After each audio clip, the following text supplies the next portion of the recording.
Ele é da Casa do Caminho, Chico Xavier. Depois desse susto que você deu no Ramon, que eu fui lá, está o Ramon, venha. Parece alguém desencarnado, né? Eu não fui feliz no meu propósito, não. Mas que as bênçãos de Jesus, o olhar amoroso de Maria de Nazaré, aqueçam o nosso coração, porque muitas das vezes ele fica um pouquinho frio em função das dificuldades, das vicissitudes da vida física, mas a nossa certeza é que Jesus não está pobre de misericórdia. Ele sempre derrama o seu olhar amoroso por todo o planeta, né? Sendo ele o governador do nosso planeta. Mas para ajudar o Ramon, né, que ele desceu para outra tarefa, nós temos no nosso movimento espírita um irmão já na espiritualidade chamado Antônio Mileco. Ele, quando na matéria ele era cego, e ele foi o principal desenvolvedor do livro em braille. Ele era professor lá no Instituto Benjamin Constant, ali na URCA, e ele viu a necessidade, por quê? Porque o cego ele não tinha acesso às obras da doutrina. Então ele começou uma campanha para divulgar os livros de Kardec em braille. Mas ele tinha uma mensagem, uma tirada sempre constante, que ele ia numa casa espírita fazer um estudo. Ele dizia que na casa espírita tudo é de graça, que ninguém cobra por água fluidificada não, né? Nem passa. Não. Atendimento fraterno também não? É tudo de graça na casa espírita, mas nada é de graça para a casa espírita. Então a gente tem que pagar luz, água, imposto, telefone, internet, além das obras sociais que a casa desenvolve. E também a gente buscando esse caminho, o nosso tribuno, Divaldo Pereira Franco, ele foi convidado para fazer a palestra, que a Maria chamou, mas não pôde, veio Evaldo Franco. Divaldo Franco veio Evaldo Franco, é quase igual. Mas o Divaldo, uma vez numa reunião de uma Assembleia Geral lá na Mansão do Caminho, tinha mais de 500 pessoas na Assembleia, e Divaldo falou que, de acordo com a necessidade do desenvolvimento do trabalho social da mansão, era necessário construir mais um prédio para abrigar uma padaria, que seria também uma padaria escola, onde os jovens poderiam aprender uma profissão. E ele falou que o projeto já estava pronto e já tinha o dinheiro para a obra. Aí todo mundo bateu palma, ele falou, está no bolso de vocês. Quando vir para cá, a gente constrói o que precisa e dá andamento, mas o projeto já existe. Então era mais ou menos o que Ramon queria falar para a gente, né? Ajudar a casa, ajudar o solar, é possível, tem o dinheiro, é só tirar o caranguejo do bolso, né? Que vai começar a fluir as ajudas que a casa precisa. Porque o objetivo da gente, graças a Deus, hoje, nós, nessa existência, não precisamos ser amparados de forma totalitária por um serviço social de uma casa espírita, de uma igreja católica, uma igreja protestante. Não precisamos. Então, não é pelo fato de não precisar que não valorizaremos o trabalho que é desenvolvido, né? Então, é essa a nossa responsabilidade. Por isso, o tema que Tiago nos traz em relação à fé, que sem obra é morta.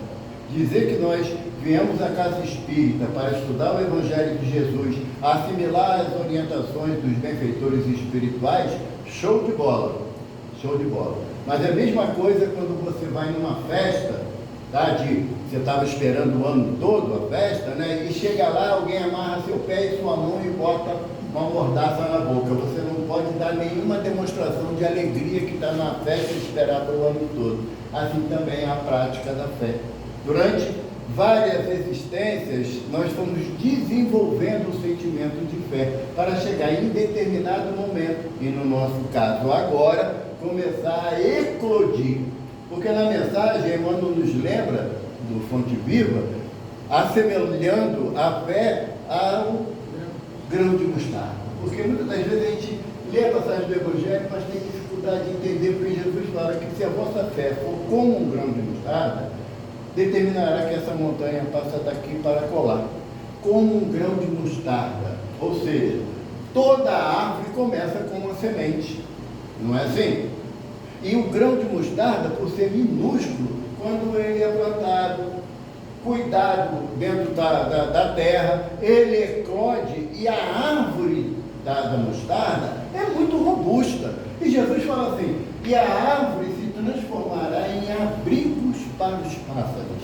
O que são esses pássaros? É a nossa tarefa mediante a robustez da nossa fé. E aí nós abrigamos inúmeras tarefas no transcorrer da nossa existência ou das nossas existências, que ninguém nasce com uma semente de mostarda e na mesma existência se transforma em árvore frondosa. Não dá, porque em a natureza nada dá salto nem pinote. Né? Não existe mágica e muito menos milagre. Então essa proposta de confiança íntima, que fé quer dizer confiança, fidelidade, ou como o Espírito Protetor fala no Evangelho para a gente, fé é vontade de querer. Porque todas as vezes que a gente fala em fé, associa a religião, ao sentimento religioso, e não é isso. É muito mais do que isso. Tem um texto de Emmanuel que ele fala para a gente que o comandante de um navio, quando ele sai do porto, ele tem confiança que ele chegará ao seu destino. Quando nós acordamos, despertamos de manhã para mais um dia de tarefa, nós temos confiança que chegaremos ao fim do dia e retornaremos para o nosso lar. Então, fé não está associada a ter a imagem ali, lembrando a figura de nosso Senhor Jesus Cristo, e chegar ali e ficar em frente à imagem, em oração, em devotamento. Fé não é isso. Fé não é isso é fanatismo, é outra coisa. A fé, ao olhar para a imagem, para o retrato, eu me lembro da mensagem do Mestre que me estimula a prática do bem. Amai-vos uns aos outros é a orientação do Mestre, mas ele nos dá uma responsabilidade maior. Ele nos dá um parâmetro que hoje, para o Evaldo, ainda não é fácil. Amai-vos uns aos outros como eu vos amo. E o parâmetro é dele. E quando Jesus dá esse parâmetro, o que ele está dizendo para mim? Ele não quer que você acredite nele. Ele não espera, mas vai continuar te amando.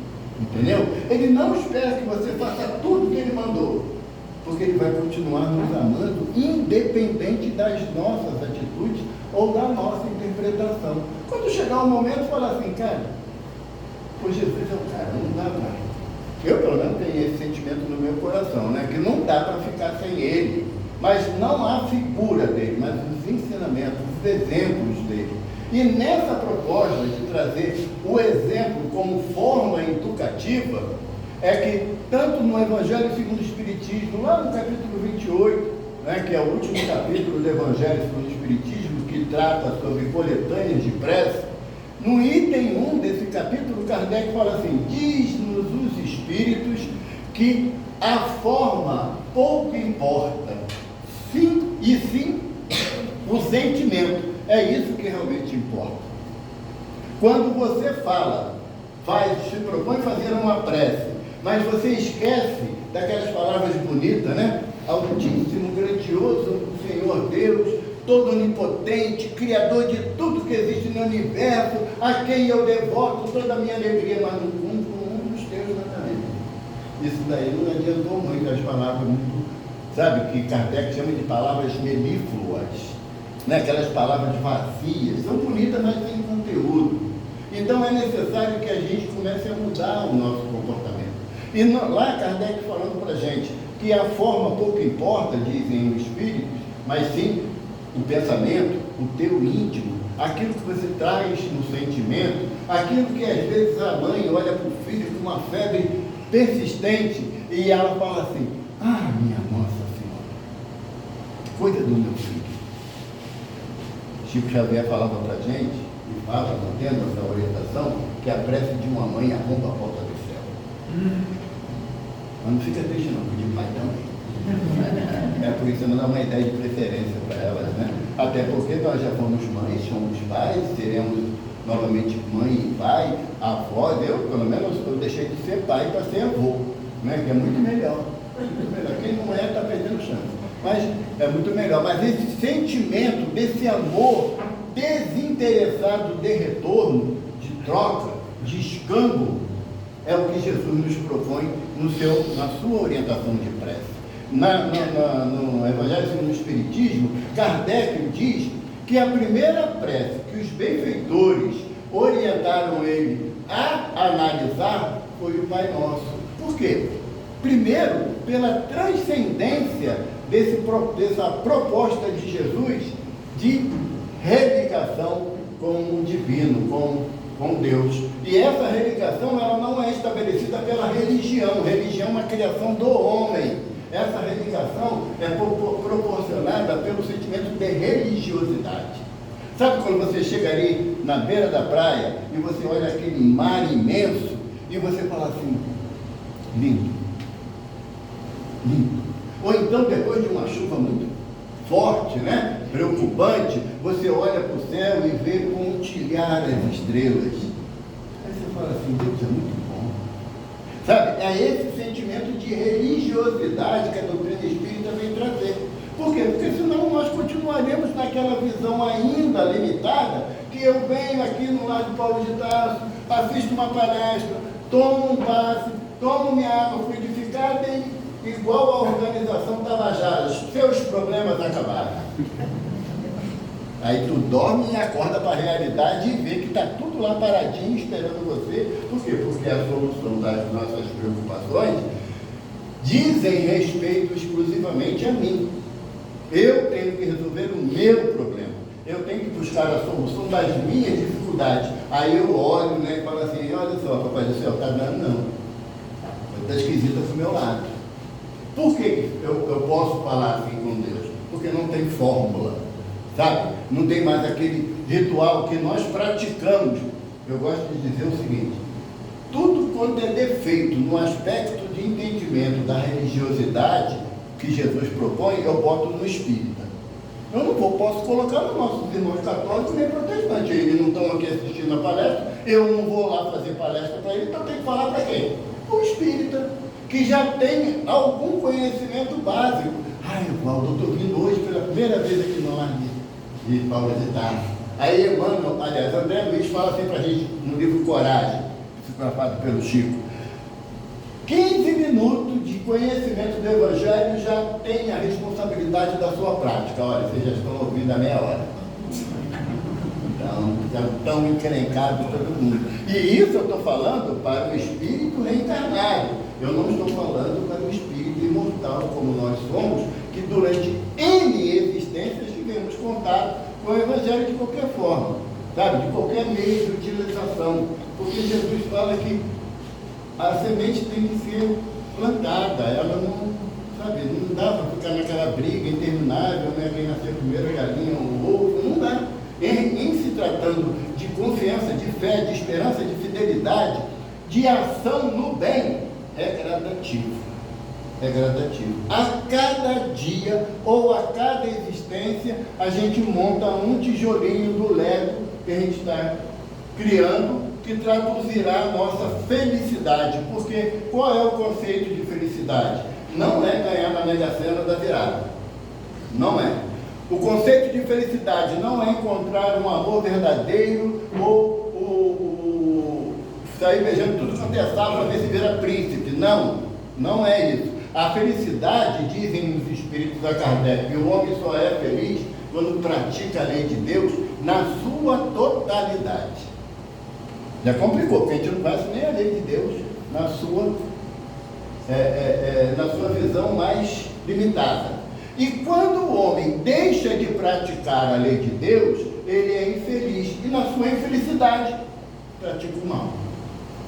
Então, o nosso objetivo, diante do conhecimento da fé, que representa confiança e fidelidade, vontade de querer, é para que o meu comportamento vá modificando diariamente. Quando você chega em casa, que você olha para o seu marido e você dá um sorriso para ele, ele fala assim, tá bem não. Veio lá do centro, tá rindo para mim, que o espírito falou mal de mim lá. Né? Ou então, a mulher, o marido chega em casa e dá aquele beijinho carinhoso na esposa, olha lá, vê a pia até o teto.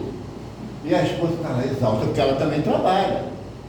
Né? Ela não ficou em casa o dia todo vendo a Ana Maria Braga. Não, ela também trabalha, ela saiu, às vezes, no mesmo horário ou antes do esposo, e chegam relativamente juntos. E o marido chega, porque ele saiu da casa espírita, renovado nas suas energias, no seu entendimento, fala assim, amor, vai lá, toma teu banho, descansa um pouquinho que eu vou lavar a tua louça. Lavar a louça, tua louça não, porque você também sujou.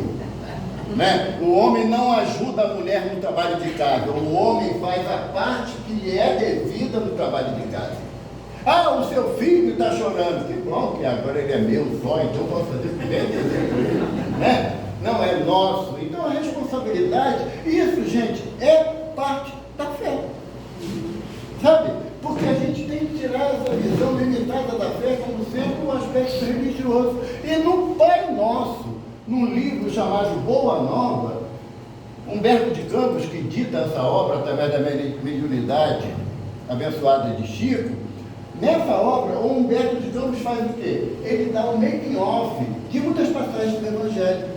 Que a gente tem um fato lá no Evangelho, no Mateus, João, Lucas e Marcos, nós temos um fato, mas não temos como esse fato se desenvolveu para o entendimento dos discípulos. Por quê? Porque quando você pega o Evangelho na Bíblia, tá? Todo mundo lê a Bíblia aqui sempre. Se não conhecer aquele livrinho de capa preta, tá? Grossinho, que todo mundo se apavora, entendeu? Quando você pega a Bíblia e você abre o primeiro Evangelho, que são as anotações de Mateus, é um livro complicado de entender. Mas me desculpe a franqueza, porque nós somos preguiçosos. Só por isso que é complicado. Sabe por quê? Porque para eu entender o Evangelho, ou o Novo Testamento, eu tenho que ler o Velho Testamento. Mas para eu entender o Velho Testamento, eu tenho que conhecer tradição hebraica. Para eu conhecer tradição hebraica, eu tenho que estudar a Bíblia.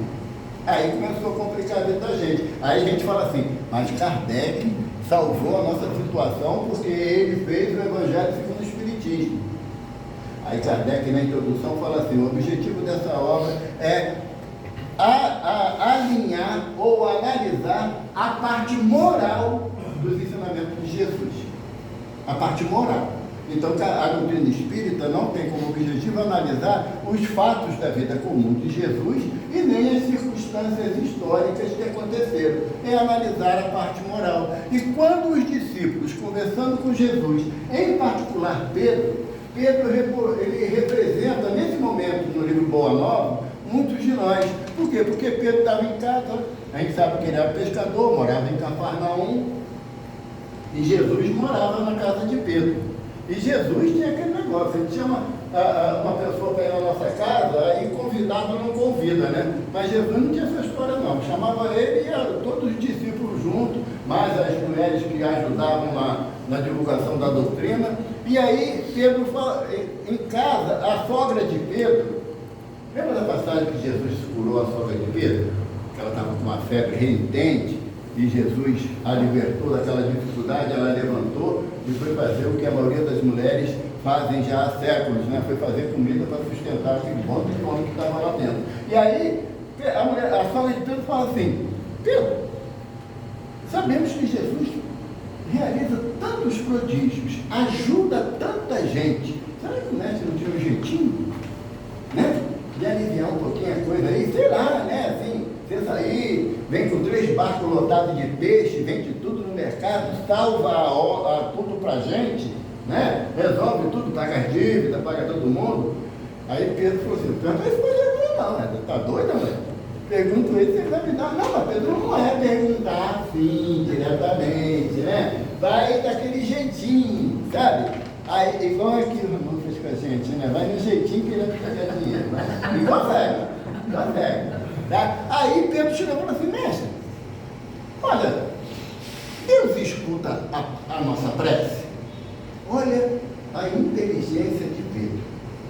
Aí Jesus responde assim para ele, Pedro, como podes duvidar que Deus escuta nossas preces?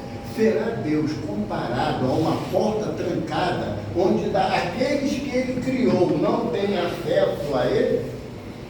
Ele falou assim, então deve escutar mesmo as preces da gente. Mas pode pedir qualquer coisa, Jesus? Não pode, porque a liberdade é nossa de pedir. Agora a questão está porque Deus irá avaliar aquilo que realmente nós precisamos. Aí Pedro falou assim, me enrolou, porque mas eu vou tentar. O senhor está falando assim, eu vou tentar. Aí Pedro voltou e falou assim, mas não posso pedir para ajudar minha sogra, porque ela tem que lavar, passar, né, cuidar, ela e minha mulher tem que cuidar da horta, né? E Joana de Cusa, vocês sabem quem é Joana de Cusa? É uma história muito bonita. Joana, esposa de Cusa, que era administrador das terras de Herodes, o tetrarca, né? Que era o rei da época do judeu. E Joana de Cusa era, sabe, mala cheia, era rica mesmo. E aí Pedro falou assim, enquanto a minha mulher e minha sogra tem que cuidar da plantação, cuidar dos animais, limpar a casa, fazer comida, Joana de Cusa tem cinco empregadas. 5 empregadas, faz nada. Só pode olhar a unha dela, tudo bonitinha lá, não descasca nunca. Aí Jesus falou assim, que Jesus ensina, né? Lá no ele está falando do capítulo 18, Boa Nova. No capítulo 8, que é bom ânimo, o título do capítulo, Jesus fala assim para Bartolomeu, o Evangelho não obriga, ele transforma. A proposta do Evangelho é transformar os nossos entendimentos, não é obrigar a gente a mudar o nosso entendimento, porque a obrigação não vem recheada de boa vontade, não vem recheada de querer aprender. Aí Jesus fala assim para Pedro, Pedro, se tua mãe, se tua esposa e tua sogra têm um labor acirrado nas tarefas de casa, Joana de Cusa tem a responsabilidade de evangelizar as 5 funcionárias que ela tem. Qual tarefa é mais difícil? Porque você varrer a casa, cansa, evidentemente que sim. Você cuidar da plantação também cansa. Você cuidar dos animais, fazer a comida, cuidar da família, é cansativo? É cansativo. Mas quando você tem a responsabilidade de evangelizar 2 pessoas que não são seus filhos, não são seus pais, nem seus irmãos. E evangelizar de que forma? Pelo exemplo, não é pela palavra. Aí Pedro falou assim, Joana de Cusa está entregada. Aí Jesus falou assim, e também não sabemos por quanto tempo ela guardará essa posição. Porque Jesus, sendo um Cristo, ele olha para o Marcelo, não vê o Marcelo hoje, vê o Marcelo já anjo, já espírito puro lá na frente, por isso que ele confia no Marcelo. Aí quando Jesus diz que não sabe até quando Joana de Cusa manterá aquela posição, porque ao passar, depois do Calvário, que Jesus desencarna e depois se materializa naquela situação toda lá em Jerusalém, o que acontece com Cusa, o marido de Joana? Ele perde a confiança de Herodes e é destituído de todos os seus bens. Todos. Levando inclusive ele à morte já tinha naquela época, chamada depressão. Já tinha naquela época. E Cusa se viu com um filho, viúva e sem nenhum recurso. Olha o que Jesus estava falando para Pedro. Será que ela manterá essa posição por muito tempo? Então, a visão do mestre é sempre no futuro. E aí Pedro falou assim, tá bom, mestre, eu vou pescar, depois a gente continua. E Jesus estava reunido com os discípulos, Mateus relata no seu Evangelho, ele já colocando o Sermão do Monte como uma observação de infinita misericórdia de Deus, a partir do momento que compreendemos a sua mensagem. Quando terminou o sermão, Pedro falou assim, mestre, eu tenho um negócio para te dizer. Eu entendi aquilo que o senhor falou da oração, entendi legal, entendi sim, pode deixar. Mas o senhor ensina a gente a orar? Porque está difícil de eu criar uma oração, uma forma de buscar a Deus, sem que eu leve para o aspecto do interesse pessoal, que a nossa grande encrenca é essa, o interesse pessoal. Porque certa vez o benfeitor falou para a gente lá na casa assim, digamos que por uma ação da extrema misericórdia de Jesus, ele permita que São Francisco de Assis ou Paulo de Tarso, que é o nosso mentor, se materialize aqui. Agora não precisa correr, porque ele não precisa ter medo de espírito, ele se materializa aqui. Aí Paulo de Tarso fala assim, foi concedida por Jesus o direito de cada um de fazer um pedido, mas não pode ter interesse pessoal nesse pedido. Essa proposta na nossa casa foi feita há 5 anos, eu não achei o que eu pediria, Porque tudo que eu penso em pedir tem um interesse pessoal secundando a minha intenção. Porque eu falei assim, eu posso pedir paz para o mundo, né? Poxa, um sentimento bem altruísta, né? Paz para o mundo, diante de tamanha dificuldade. Aí vem aquela vozinha, né? Que é do grilo falante, né? O grilo falante, que é a consciência. Fala assim, você quer a paz para o mundo? Porque se tiver paz, os seus filhos, os seus netos não enfrentarão arrastão, não vão enfrentar o assalto, não vão enfrentar nenhuma dificuldade de trabalho, vão ter uma vida super tranquila e com isso você não vai se preocupar, né? Você vai, estou com um boi na sombra, porque está todo mundo resolvido, tá? Minha família. Agora, se a turma não conseguiu, é problema teu, que isso não se aplique. Então, o interesse pessoal é o que mais nos distancia no momento da oração. Por quê? Porque Jesus, Pedro fala assim, eu tenho pedido nas minhas orações a Deus que me dê as condições de eu realizar os meus projetos. Aí Jesus fala assim, Pedro, todas as vezes que pede algo com objetivo pessoal, desejo pessoal, você termina a sua prece acabunhado, triste. Por quê? Porque a gente pede as coisas a Deus e fala assim, rápido, Senhor. Não é para amanhã, não é para outra existência. Eu estou pedindo para agora. Nós temos uma amiga, eu e a esposa, ela lá do Acre, sabe de Acre. E ela falou uma vez uma frase para a gente que a gente usa constantemente. Ela falou assim, ela é da igreja protestante, ela falou assim, Jesus não é garçom não, gente. Já mandando um chave aí, Jesus vem correndo. Não, a proposta do mestre é que você identifique a sua necessidade principal e trabalhe para resolvê-la. Ele vai nos dar o quê? A energia necessária para que nós possamos resolver as nossas questões. Então, quando Jesus fala para Pedro que ele tem que saber o que pedir, aí os discípulos todos reunidos e o filho de Cefas, né? Cefas era um pescador também daquela região, ele tinha 3 filhos, que os 3 eram apóstolos de Jesus. Judas Tadeu, Tiago menor e Levi, o Mateus que virou publicano, né? Então, mas o Judas, ele era chamado também de Dídimo. Por quê? Porque ele era gêmeo do Tiago menor. Tiago menor é aquele que era mais radical, que ele ia torar de joelho, sabe? Ele não ia torar como todo mundo, ele se ajoelhava para ler a Torá, porque era a forma ortodoxa do judeu de ler a Torá. E aí, um deles pergunta, os historiadores acham que é Mateus, porque Mateus, 2 discípulos, eram mais intelectualizados. Ele era cobrador de impostos e sabia ler e escrever. E hoje até conversava com meu sogro lá em casa, que a época de Jesus, 3% da população de Israel, 3% sabia ler. 3%. E segundo os historiadores, em toda Israel, em Jerusalém, não, mas em todo Israel, a população judia da época era de no máximo 3 milhões de pessoas. Então, se você bota 3%, na proporção é quase nada, né? Em termos de alfabetização do estilo de escrita e leitura daquela época. Mateus sabia ler e escrever, porque era cobrador de impostos, tinha grana, então podia aprender. Então, um deles fala assim para Jesus, mestre, ensina-nos a orar. Aí Jesus fala, quando tiver de orar ao Pai, comece assim, Pai nosso que estás no céu.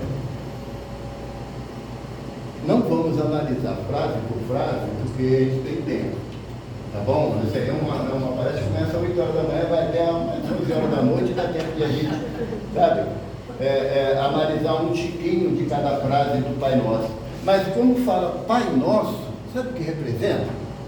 Que aquele garoto que passou correndo por você, que roubou o seu celular, e em seguida ele empurrou uma pessoa idosa e pegou o dela também, é teu irmão. Sabe? Aquele garoto, aquele rapaz que é dependente químico de crack, que você passa na rua, ele começa a te xingar, te ofender, vai andando atrás de você falando coisa desconexa, é teu irmão. Aquele irmão da igreja evangélica que passa e que dá café caladinho, um irmão em situação de rua, aquele irmão evangélico também é teu irmão. Porque o Pai é nosso. Não é meu pai que não gosta do outro. Deus, no seu amor infinito e inimaginável, não escolhe a nenhum dos seus filhos, não privilegia ninguém, porque não existe privilegiado na lei de Deus. Porque todo privilégio, ele é indevido e Deus não comete injustiça. Então, quando Jesus já começa o Pai Nosso, começa a oração com o Pai Nosso, ele já desmontou boa parte do apostolado. Por quê? Porque naquela época ninguém gostava de samaritano, odiava os romanos. E quando Jesus fala que é Pai Nosso, eles falam assim: mas mestre, o romano também, dominador, que entra nas nossas casas, compusca as nossas filhas e nossas esposas, leva o que quer de nossa casa, é nosso irmão sim, mas adoentado ainda, porque não conhece o respeito ao próximo. E quantas vezes nós também tomamos atitudes de ferir o próximo e não achamos no direito de pedir desculpa? Porque pedir desculpa é uma demonstração clara de mudança de comportamento. Mas pedir desculpa no sentido de não repetir o erro. Tá? Tem um irmão nosso da mídia, né, André Trigueiro, muitos conhecem, repórter. Ele, há uns anos atrás, ele lançou uma campanha, que tinha aquela campanha da Globo, né, tente, invente, faça um Natal diferente. Ele mudou, ele falava assim: tente, invente, cometa um erro diferente. Porque toda a existência a gente cometeu o mesmo erro, a gente está aprendendo pouco. Essa oportunidade da gente dentro da casa espírita não é para apontar um defeito de eu sei, porque isso aí é de foro íntimo. É eu analisar o que eu posso agir para mudar o meu comportamento. Eu trago minha esposa na palestra, porque depois ela chega em casa e fala: aqui, ó, vou botar batuta. Ou então ela abre, eu tenho um canal no YouTube, né? Aí eu boto minhas palestras lá. Aí ela fala assim: peraí que eu vou ver o que tu falou na palestra. Então eu tenho que ter cuidado com o que eu falo, né? Porque é igual aquele da justiça, da polícia americana: tudo que você disser poderá e será usado contra você. Mas é consciencial, porque se ela não falar nada, tiver a complacência de entender a minha dificuldade, a minha consciência não vai deixar passar. Porque, no dizer de Emmanuel, a consciência é um juiz incorruptível. Por mais que você queira justificar uma atitude indevida, o sininho lá continua batendo para que você proponha-se a uma renovação. Então, quando o mestre começa a oração ditando o Pai Nosso para a gente, nos colocando na condição da irmandade da família universal, porque mesmo o habitante do planeta mais longínquo, do sistema solar mais distante, ou da galáxia mais distante, ele é meu irmão, não é extraterrestre não, gente. Sabe? À luz da doutrina espírita não existe a figura do extraterrestre. Paulo, o nosso benfeitor, tentou nos avisar isso na carta aos Coríntios: vós sois estrangeiros nessa terra. O que é ser estrangeiro? Não temos posse dessa terra, desse planeta, não temos posse. Para adquirirmos a posse do planeta Terra, é necessário uma coisa muito fácil. Está lá na bem-aventurança: bem-aventurados os mansos, pois herdarão a terra. Então, eu já fiz a minha análise e sei que não tem nem um quadradinho que me sobe aqui, porque eu ainda não sou possuidor da mansuetude. Mas como o tempo não espera, eu vou pular a oração sem analisar os outros contextos e vou para a última frase. Alguém lembra? Todo mundo fala ao mesmo tempo aqui, né? É uma coisa legal, até eu gostei, né? Não me deixei de realização, do mal.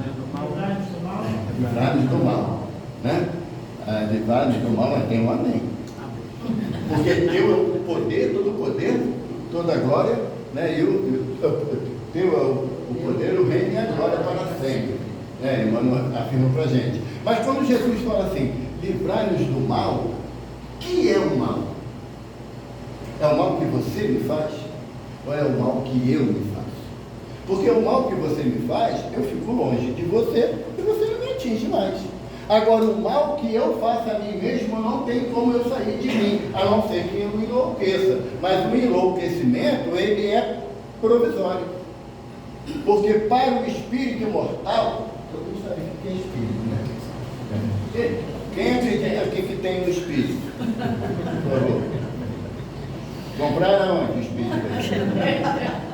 Porque se comprou, pede nota fiscal, pode vir com defeito, tem 7 dias para trocar. Nós não temos um espírito, nós somos um espírito. Nós temos ainda que mudar essa linguagem, o hábito da palavra, né? Não, quando eu fui dormir, meu espírito foi num lugar esquisito. Não, criatura, você foi junto. Porque você não é o corpo, você é a consciência. Evaldo, cadê a sua mãe? Minha mãe morreu. É mesmo, foi enterrada lá no Irajá. Eu ainda matei minha mãe e botei ela junto com o corpo lá. Sabe? Não, a minha mãe desencarnou, o corpo dela foi sepultado em tal lugar. São hábitos de linguagem que a gente começa a mudar e começa tendo um entendimento que não é da forma que pensava antes. Então, quando Jesus falou, livra-nos do mal, está pedindo a Deus o quê? Que o grau de consciência que eu passo a ter na minha relação com o meio que eu estou inserido, eu não posso ser mais o produtor do mal. Porque na minha prece eu estou pedindo a Deus para me livrar do mal. Eu estou pedindo a Deus para que o nível de entendimento da sua lei aumente a tal ponto que eu comece a seguir as orientações de Jesus quando ele fala: quando teu irmão te bater na face esquerda, ofereça-lhe também a direita. Se ele quer pegar a sua túnica, dê também a capa. Se te obriga a caminhar 1000 passos, caminhe mais 2 por conta dele. Cara, tudo tarefa difícil para fazer. Tudo tarefa difícil. Você tem lá um celular cheio de link que você comprou ali na Rua da Alfândega a R$300. Alguém quer te tomar, tu dá a vida para não levar o celular. Você perde o bem mais precioso, que é a existência, mas você não quer abrir mão daquele bem provisório. Porque muitas das vezes a gente sai de casa tranquilo, não acontece nada de ruim, mas cai um toró danado que tu toma um banho e o celular vai embora do mesmo jeito.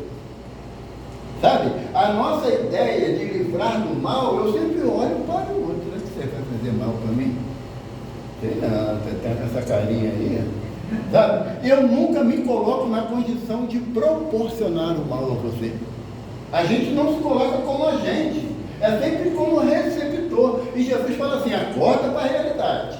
Porque você está vivendo num planeta de prova e expiação, aonde a felicidade não é do contexto que você entende. Então todas as ações que você pratica que não respeitam o teu próximo é mal.